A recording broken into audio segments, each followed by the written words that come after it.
ভিখারিকে ভিক্ষা দাও, তার মানে যিনি ভিখারি ওনাকে ভিক্ষা দেওয়া হয় কি জাস্ট কোনো রিটার্ন পাচ্ছে না, তার মানে এটা সম্প্রদান, অধিকরণ না, কর্ম না, এটাও না, সম্প্রদান। আসসালামু আলাইকুম রহমতুল্লাহ। প্রিয় চাকরি প্রত্যাশী ভাই বোন, আশা করি আপনারা সকলে ভালোই আছেন।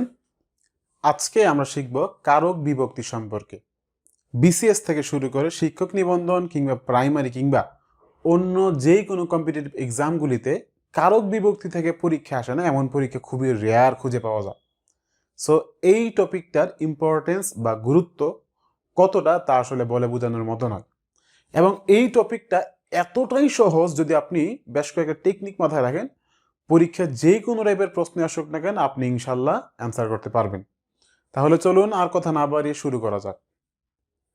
তো একদম ফার্স্টে আমাদের যে বিষয়টা, যে কারক মূলত আসলে কি, কারক মূলত আসলে কি, আমরা এইটা একটু বুঝি যে কারক আসলে কি। What do you understand by কারক?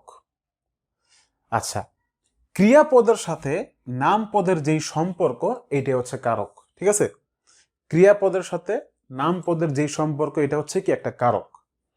আর বিভক্তি কি? বিভক্তি হচ্ছে এই যে সম্পর্কটা যে তৈরি করা, যার মাধ্যমে সম্পর্কটা তৈরি হয়, সে হচ্ছে বিভক্তি। যদি এইটুকু আপনার মনে না থাকে, জাস্ট আপনি একটা গল্প মনে রাখবেন। আবুল বাবুল দুই ভাই গ্রামে থাকতো। আবুল শুনছে শহরে শহরে অনেক সুন্দরী সুন্দরী রমণী থাকে। এখন আবুল সে গ্রাম থেকে ঢাকায় চলে আসছে সুন্দরী রমণীর খোঁজে। সে ট্রেন থেকে নামার পর ঢাকায় এসে ট্রেন স্টেশনে, কমলাপুর ট্রেন স্টেশনে একটি মেয়ে তার হাতে ফুল নিয়ে চলে আসলো। আবুল তো ভাবছে, আল্লাহ, ঢাকায় তো নামার পরে আমি কি দেখলাম? আমি দেখলাম যে হচ্ছে এক মেয়ে আমার কাছে ফুল নিয়ে আসছে। ও তো খুবই ইমপ্রেসড। কিন্তু মেয়েটি ছিল ফুল বিক্রেতা। যাই হোক, আবুলের মনে এই ফুলের ঘ্রাণ অন্য ঘ্রাণ তৈরি করছে, অন্য রং তৈরি করছে। আবুল তখন বাবুলকে বলল বিয়ে করবে, এবং বাবুল ওই মেয়ের জন্য আবুলের সাথে সম্পর্ক তৈরি করার জন্য গটকালি করলো। তা আলটিমেটলি কি হইল? আবুলের সাথে সেই ফুল বিক্রেতা মেয়েটির বিয়ে হলো। এবং এই যে বিয়ে যে হইল, অর্থাৎ একটা ক্রিয়া হইছে, এই সম্পর্কটা যে হইছে এটা হচ্ছে কারক। সম্পর্কটা কে করছে? ঘটক করছে, অর্থাৎ বাবুল করছে। বাবুল হচ্ছে বিভক্তি। একইভাবে ক্রিয়াপদের সাথে নাম পদের, নাম পদ কোনগুলা? নাম পদ হচ্ছে বিশেষ্য, বিশেষণ, সর্বনাম, অব্যয়। সো এই কয়েকটা হচ্ছে নাম পদ। ক্রিয়া ছাড়া বাকি যে চারটা আছে সবগুলো নাম পদ। তো এই ক্রিয়াপদের সাথে নাম পদের যে সম্পর্ক, এটা হচ্ছে কি কারক। আর এই যে সম্পর্কটা যে তৈরি করে, সে হচ্ছে বিভক্তি। যেমন দেখেন, মাথা একটা, হাত একটা। সো মাথা হাত বললে কি বোঝায়? দুইটা আলাদা আলাদা অঙ্গ বোঝায়। কিন্তু মাথায় হাত যখন বলবেন, এই অন্তস্থ ও আইসা একটা সম্পর্ক তৈরি করছে যে মাথার মধ্যে হাতটা আছে। তো এইটা হচ্ছে মূলত কি আমাদের বলেন তো? এইটা হচ্ছে বিভক্তি, সম্পর্ক তৈরি করছে। তো এই বিভক্তিকে আমরা প্রধানত বা প্রথমত দুই ভাগে ভাগ করতে পারি, একটা ক্রিয়া বিভক্তি, একটা নাম বিভক্তি। একটা ক্রিয়া বিভক্তি এবং একটা নাম বিভক্তি। এই নাম বিভক্তিকে আমরা আবার 7 ভাগে ভাগ করতে পারি। প্রথমা বা শূন্য, দ্বিতীয়া, তৃতীয়া, চতুর্থী, পঞ্চমী, ষষ্ঠী এবং সপ্তমী। জাস্ট এই কোড ওয়ার্ডগুলি মনে রাখবেন যে প্রথমা বিভক্তিতে শূন্য, অ, রা, এরা এগুলি হয়। দ্বিতীয়াতে কে, রে হয়। অন্য সব কারকে, এটার ব্যাখ্যা একটু পর আসতেছি। তৃতীয়তে দ্বারা দিয়ে কর্তৃক, চতুর্থীতে কে, রে, পঞ্চমীতে হতে থেকেছি, ষষ্ঠীতে র, এর, সপ্তমীতে এ অন্তস্থ হতয় কাটতে। এবার খেয়াল করেন, চতুর্থী আর দ্বিতীয়া কে, রে দিয়া না? অতএব যদি সম্প্রদান কারকে যদি কে, রে থাকে, তাহলে এটা চতুর্থী বিভক্তি। সম্প্রদান কারক ছাড়া অন্য যেই কোনো কারকই কে, রে থাকুক না কেন, তখন এটা দ্বিতীয় বিভক্তি। That's it. তো আশা করি এই লিস্টটা যদি আপনি একটু মুখস্থ করে ফেলান, আপনাকে অ্যাটলিস্ট কারক বিভক্তিতে দুনিয়ার কেউ আটকাইতে পারবে না। একটু পরে আসেন, কারক হচ্ছে মেইনলি 6 প্রকারের: কর্তৃকারক, কর্মকারক, করণকারক, সম্প্রদান, অপাদান, অধিকরণ। আমরা একদম লাস্টের থেকে ফার্স্ট পর্যন্ত কনজিকিউটিভলি বা সিরিয়ালি দেখবো ইনশাল্লাহ। একদম ফার্স্টে আমরা দেখবো অধিকরণ কারক সম্পর্কে। সো অধিকরণ কারক আসলে কি? অধিকরণ কারক যখনই আপনি শুনবেন, মাথায় রাখবেন অধিকরণ কারক মানে স্থান, অধিকরণ কারক মানে কাল, অধিকরণ কারক মানে হচ্ছে সময়। এই তিনটা বিষয় যখন থাকবে, স্থান, কাল, সময়, তখন এটা হচ্ছে অধিকরণ কারক। ঠিক আছে? তাহলে কি দাঁড়াইলো? দেখেন, মাছে আমিষ আছে। এই যে মাছে আমিষটা কই আছে, আমিষ থাকার জায়গা হচ্ছে মাছ, এটা হচ্ছে অধিকরণ কারক। সে গণিতে ভালো, তার মানে তার ভালোর স্থানটা কোথায়, গণিত। বাড়িতে কেউ নাই, এই যে স্থান বুঝাইছে। কাজে মন দাও, মন দেওয়ার স্থান বুঝাইছে। এর মানে স্থান, কাল, সময় এগুলি বুঝাইলে অধিকরণ কারক। That's it. আসেন এবার, আশা করি অধিকরণ কারক ক্লিয়ার। অপাদান কারকে চলে আসেন। অপাদান কারকে মনে রাখবেন উৎপন্ন বা বিচ্যুতি, প্লাস মাইনাস, ঠিক আছে? কিংবা যা দেখে ভীত হয় মানুষ, যা দেখে ভীত হয়, ভয় চলে আসে, এইটা যদি হয়, কিংবা যার সাথে তুলনা করা হয়, যার সাথে তুলনা করা হয় তা হচ্ছে কি অপাদান কারক। দেখেন টাকায় টাকা হয়, এর মানে কি টাকা থেকে টাকা হয়, প্লাস হয়েছে না এটা? এই যে টাকা থেকে যে টাকা হয়, এই টাকায় হচ্ছে কি অপাদান কারক। অপাদান মানে plus minus, just that's it. দুধ থেকে দই হয়, এই যে দুধ থেকে দই হইছে আর কি, উৎপন্ন হইছে, এটা হচ্ছে অপাদান কারক। বকর থেকে আবুল ভালো, বকরের সাথে তুলনা করা হয়েছে, বকর হচ্ছে কি, বকর হচ্ছে অপাদান কারক। Simple, easy. আসেন সম্প্রদান। সম্প্রদান কারকের ক্ষেত্রে জাস্ট মাথা রাখবেন হিন্দু সম্প্রদায়ের ভাই বোনদের কথা। তারা কন্যা দান করে না, কন্যা সম্প্রদান করে না। এর মানে কি নিঃস্বার্থভাবে কন্যাকে অন্য একটা ছেলের হাতে তুলে দেয়। তো এই যে সম্প্রদান মানে হচ্ছে জাস্ট নিঃস্বার্থভাবে কোনো কিছু দেওয়া, আপনি ফিডব্যাক ডিরেক্টলি পাচ্ছেন না, এটা হচ্ছে সম্প্রদান কারক। যেমন গুরুজনে ভক্তি করো, এই যে ভক্তিটা দেওয়া হয় নিঃস্বার্থভাবে, কিন্তু আলটিমেটলি মানে ভক্তি করলে এমন না যে হচ্ছে সে সাথে সাথে ফিডব্যাক দিচ্ছে নে ভক্তি করছিস টাকা নে, এমনটা কিন্তু হয় না। তার মানে এটা হচ্ছে সম্প্রদান কারক এই গুরুজনে, কারণ ওনাকে শর্ত ছাড়া কোনো কিছু দেওয়া হচ্ছে। ভিক্ষুককে ভিক্ষা দাও, ভিক্ষুককে ভিক্ষা দিলে কিন্তু আমরা রিটার্ন পাচ্ছি না কিছু, হয়তো সব পাই, বাট এইটা কিন্তু ডিরেক্টলি কোনো কিছু না। তাকে চাঁদা দাও, এখন চাঁদা মানে চাঁদা কখন দেওয়া হয়, আলটিমেটলি আমি ফিডব্যাক পাচ্ছি না এইটা। এই যে ধরেন ভিক্ষুককে ভিক্ষা দাও, আমি যদি এমন লিখতাম যে হচ্ছে ধোপাকে কাপড় দাও, ধোপাকে ধোপাকে কাপড় দাও। এখন ধোপাকে কাপড় কি আমরা মানে একদম আজীবনের জন্য দিয়ে দিই, বলুন তো? এই ধোপাকে কি আমরা আজীবনের জন্য দিয়ে দিই? প্রশ্নই ওঠে না। আমরা ধোপাকে কাপড় দিয়ে ধুইয়া সে আবার ফেরত দেয়, রিটার্ন দেয়। এর মানে এইটাও দেওয়া, এইটাও দেওয়া, এটা হচ্ছে সম্প্রদান। এবং যখন স্বার্থ থাকে তখন হচ্ছে এটা কি কর্ম, স্বার্থ থাকলে এটা হচ্ছে কর্ম। লাস্টে কে ছিল না আমাদের, কে? দেখেন এই জায়গাতে এটা যেহেতু সম্প্রদান, আমরা কি শিখছিলাম বলেন তো, যে সম্প্রদান হইলে কি হয়? অতএব সম্প্রদান যদি হয় তাহলে আমরা শিখছিলাম সম্প্রদানের ক্ষেত্রে চতুর্থী, আর সম্প্রদান ছাড়া অন্য সব জায়গাতে দ্বিতীয়া। তাইলে এইবার আপনি আসে না, এবার আপনি নিজেই বলেন যে এই জায়গাতে কোনটা কি হবে। অতএব এই ভিক্ষুককে যখন দেওয়া হয় তখন এটা সম্প্রদান, এর মানে চতুর্থী, এবং এই জায়গাতে কে থাকার কারণে এটা হচ্ছে কি দ্বিতীয়া, ঠিক আছে, দ্বিতীয়া। That's it, easy. এবার আসেন করণ কারক। করণ মানে হচ্ছে উপকরণ, যন্ত্র, সহায়ক। দ্যাটস ইট, উপকরণ, যন্ত্র, সহায়ক। দেখেন লাল কলম দিয়ে নাম্বার দাও, এর মানে নাম্বার দেওয়ার মাধ্যম বা যন্ত্র হচ্ছে কি লাল কলম, মানে মানে যন্ত্র আর কি। এক কথা, কোদাল দিয়ে মাটি কাটো, মাটি কাটার যন্ত্র হচ্ছে কোদাল, করণ কারক। কথায় নয় কাজে পরিচয়, ঠিক আছে, এই পরিচয়ের যন্ত্র হচ্ছে কি কাজ, যন্ত্র। দ্যাটস ইট, যন্ত্র মানেই করণ কারক। কর্মকারক কি, যাকে আশ্রয় করে ক্রিয়া সম্পাদন করা হয়, এক কথা শেষ। অর্থাৎ কাজটা যে হয় একটা কিছুর থ্রুতে তো হয়, তাই না? এই যাকে আশ্রয় করে কর্তা কাজটা সম্পাদন করে একে বলা হয় কর্মকারক।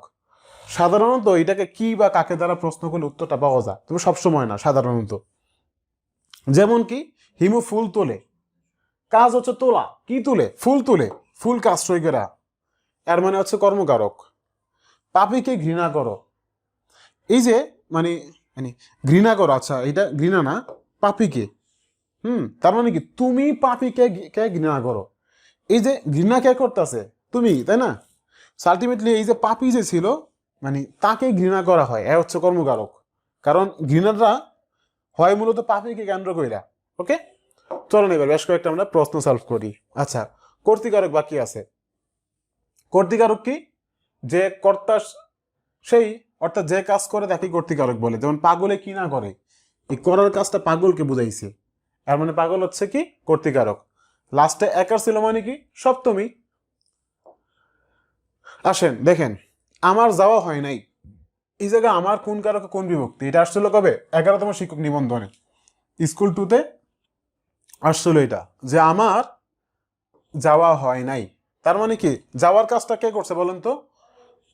এই যাওয়ার কাজটা কে করছে? কর্তা করছে, তাই না? যাওয়ার কাজটা করছে কর্তায়। তো আলটিমেটলি যেহেতু যাওয়ার কাজটা কর্তাই করছে, তো এই জায়গাতে যাওয়ার কাজটা কর্তাই করলে কি হবে বলেন তো? তার মানে সে হচ্ছে কর্তৃকারক। এবার আসেন, কর্ম দেওয়া আছে বাদ, কর্তা কর্তা আছে, কর্ম দেওয়া আছে বাদ। আচ্ছা, এখানে কি আছে? যে কর্তায় শূন্য, কর্তায় ষষ্ঠী। এবার প্রশ্ন হচ্ছে এটা শূন্য হবে নাকি ষষ্ঠী হবে? আচ্ছা খেয়াল করেন, এই যে আমার শব্দটার সাথে লাস্টের যে রটা, এই রটা কিন্তু দুইজনকে কানেক্ট করার র না, এটা শব্দের মধ্যে মেইন শব্দটি র। তার মানে আলটিমেটলি কানেক্ট করার জন্য নতুন কোনো কিছু ব্যবহার করা হয় নাই। যেমন মানে হচ্ছে এই মানে কি বলে, ভিক্ষুক কে, ওই জায়গাতে মেইন শব্দ ছিল ভিক্ষুক, কে অতিরিক্ত আসছে, এই জায়গাতে কিন্তু অতিরিক্ত কোনো কিছু নাই, জাস্ট আমার আমারই। তার মানে এইটার সাথে মূলত একটা অযুক্ত আছে, এই রয়ের সাথে অযুক্ত আছে, এটা মানে শূন্য হবে, ষষ্ঠী না, ঠিক আছে? এটা শূন্য হবে, উত্তর হবে খ, উত্তর খ, শূন্য। তো এরপরে চলে আসেন, আচ্ছা, বেতিহার কর্তার উদাহরণ কোনটা? এটা শিক্ষক নিবন্ধন 2 আসছিল 14-তে। তো এই যে দেখেন এবার বেতিহার কর্তা, ঠিক আছে? এই বেতিহার কর্তা মানে কি দেখেন, এবার বেতিহারের প্রসঙ্গ আসা মানে হচ্ছে যখন কনফ্লিকশন তৈরি হয় আর কি। যেমন বাঘে মহিষে এক ঘাটে জল খায়, তো এই যে জল খাওয়ার কাজ করে কি বাঘে মহিষে। হ্যাঁ, সো এই জায়গাতে আলটিমেটলি মানে বেতিহারের প্রসঙ্গ মানে কি, যে এটা হওয়ার কথা না, মানে কাল্পনিক কোনো কিছু আর কি, ঠিক আছে? যে বাঘ মহিষ তো দুইটা দুই প্রান্তের, বাট এক মানে কাল্পনিক যখন চলে আসছে তখনই আর কি। ছেলেরা ফুটবল খেলতেছে, এটা কিন্তু নর্মাল। শিক্ষক ছাত্রদের ব্যাকরণ পড়াচ্ছেন, এটা নর্মাল। মুষলধারে বৃষ্টি হচ্ছে, এটা নর্মাল। বাঘে মহিষে এক খাটে জল খায়, এটা কিন্তু নর্মাল কোনো কিছু না। এই নর্মাল কোনো কিছু না হইলে বেতিহার কর্তা, ঠিক আছে? ওকে, জিজ্ঞাসিব জনে জনে বাক্যে নিম্নরেখ, অর্থাৎ এই জনে জনে এইটা কোন কারকে কোন বিভক্তি? 12তম শিক্ষক নিবন্ধন আসছিল এটা। দেখেন, জনে জনে, জিজ্ঞাসিব জনে জনে মানে কি? আমি জিজ্ঞাসা করবো জনে জনে, তাই না? সো এই যে আমার বিষয়টা হবে, এখন আমি কাদেরকে জিজ্ঞাসা করবো? আমার জিজ্ঞাসা করাটা যাদেরকে আশ্রয় করা হবে, জনে জনে। সো এইটা হচ্ছে কি, এদেরকে আশ্রয় করে আমার জিজ্ঞাসা করার কাজটা হইতেছে, এটা কর্ম। কর্তা হবে না, করণ হবে না, অপদান হবে না, কর্ম, শেষ। কোনো কিছু দেখার দরকার নাই, লাস্টে একার ছিল বিধে সপ্তমী, ফাইন। এমন ছেলে আর দেখি নাই, তার মানে কি আমি দেখি নাই। এবার আমি কি দেখি নাই বলেন তো? আমি ছেলে দেখি নাই, অর্থাৎ আমার দেখার যে কাজটা সম্পাদন হয়েছে ছেলেকে কেন্দ্র কইরা, কর্ম। অপদান হবে না, অধিকরণ হবে না, কর্তা হবে না। চলে আসেন এবার, জল পরে পাতা নড়ে নিম্নরেখ শব্দটি কোন কারকে কোন বিভক্তি? এটা আসলে কি 10ম শিক্ষক নিবন্ধনে, জল পরে, ঠিক আছে? কে পরে? জল পরে, অর্থাৎ এই পরের কাজটা কে করে? পরের কাজটা জলে করতেছে, তাহলে কি যে কাজ করে সে হচ্ছে কর্তা, তার মানে এটা হচ্ছে কর্তা। করণ হবে না, কর্ম হবে না, অপদান হবে না, উত্তর হচ্ছে কর্তা। দেখছেন কত ইজি। আচ্ছা, রহিম ধুপাকে কাপড় ধুইতে দিল, তাইলে বলেন তো এবার ধুপাকে কেন ধুইতে দিতেছে? ধুইয়া আবার মানে ফেরত দিবে। তো আমরা বলছিলাম স্বার্থ থাকলে, স্বার্থ মানে কি, ফিডব্যাক কিছু পাইলে কর্ম, ফিডব্যাক না পাইলে সম্প্রদান। অপাদান তো না, সম্প্রদান তো না, কর্তৃত্ব না, কর্ম। আবার যদি রহিমের কথা আসতো তাইলে এটা হইতো কর্তৃ, কিন্তু এই জায়গায় ধুপাকে বোঝানো হয়েছে। ওকে, ভিখারিকে ভিক্ষা দাও, তার মানে যিনি ভিখারি ওনাকে ভিক্ষা দেওয়া হয় কি, জাস্ট কোনো রিটার্ন পাচ্ছে না, তার মানে এটা সম্প্রদান। অধিকরণ না, কর্ম না, এটাও না, সম্প্রদান। দেখছেন কত ইজিলি আমরা আসলে অ্যান্সার করতে পারি। তিনি চোখে দেখেন না, এই জায়গায় কি চোখে কোন কারক? এটা প্রাইমারিতে আসলে 12তে। তো এই যে চোখে দেখেন না, দেখার যন্ত্র কি, দেখার মাধ্যম কি? চোখ। এর মানে এই দেখার মাধ্যম হচ্ছে চোখ, তাই না? চোখ হচ্ছে দেখি দেখার একটা যন্ত্র, এটা করণ। যন্ত্র বুঝাইলে কি হয়? করণ কারক, দ্যাটস ইট। এবার আসেন, গাড়ি স্টেশন ছাড়লো, দেখেন এবার স্টেশন কিন্তু একটা স্থান, স্থান বুঝাইলে কি হয়? অধিকরণ হয়। বাট স্থানের ভিতর থেকে কোনো কিছু যদি বুঝাইতো আর কি, কিন্তু প্লাস মাইনাস হলে কি হয়? অপাদান, তাই না? তো এই জায়গাতে স্টেশন ছাড়লো মানে কি, স্টেশন ছাইরা সে মাইনাস হয়ে গেল গা, স্টেশন থেকে একটা গাড়ি কমে গেল গা, এর মানে এটা হচ্ছে অপদান। অধিকরণ না, এটা না, এটা না। ওকে,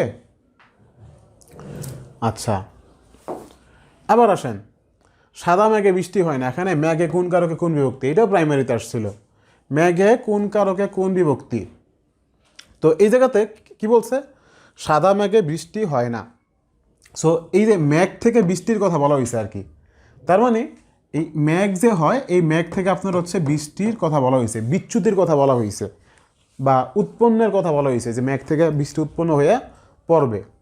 আলটিমেটলি এটা হয় না, তো উৎপন্ন বা বিচ্যুতি বোঝালে কি হয়, অপদান হয়, বাকিগুলি বাদ। ক্লিয়ার? সো ব্যাপারগুলি কিন্তু একদম ইজি। তো আশা করি আপনারা বুঝতে পারছেন কত সহজে আমরা কারক বিভক্তি থেকে পরীক্ষা আসলে অ্যান্সার করতে পারি। তো আজকের মতো এ পর্যন্তই, দেখা হচ্ছে পরবর্তী পর্বে। আর সেই পর্যন্ত যদি আপনাদের কোনো ধরনের প্রবলেম থাকে, আপনারা অবশ্যই আমাদেরকে কমেন্ট সেকশনে জানাবেন, আমরা ইনশাল্লাহ আপনার প্রত্যেকটা প্রশ্ন সলভ করব। এবং আপনাদের শিক্ষক নিবন্ধন, প্রাইমারি কিংবা অন্য যেই কোনো প্রস্তুতিতে বা প্রস্তুতিকে আরও শানিত করতে, আরও মজবুত করতে, স্মার্ট ওয়েতে আপনার প্রিপারেশনকে নিতে আপনারা চাইলে এখনই আমাদের কোর্সে ভর্তি হতে পারেন। কোর্সে ভর্তি হওয়ার জন্য আমাদের পেজ ইনবক্স করুন কিংবা কমেন্ট করুন কিংবা কল করুন এই নাম্বারে 01835253 166। আমার বিশ্বাস এইটা হবে আপনার বেস্ট সিদ্ধান্ত, যে আপনি একটা স্মার্ট ওয়েতে খুবই সহজ আপনার প্রিপারেশনকে নিতে পারেন। সো আল্লাহ হাফেজ, দেখা হচ্ছে পরবর্তী অন্য কোনো সময়।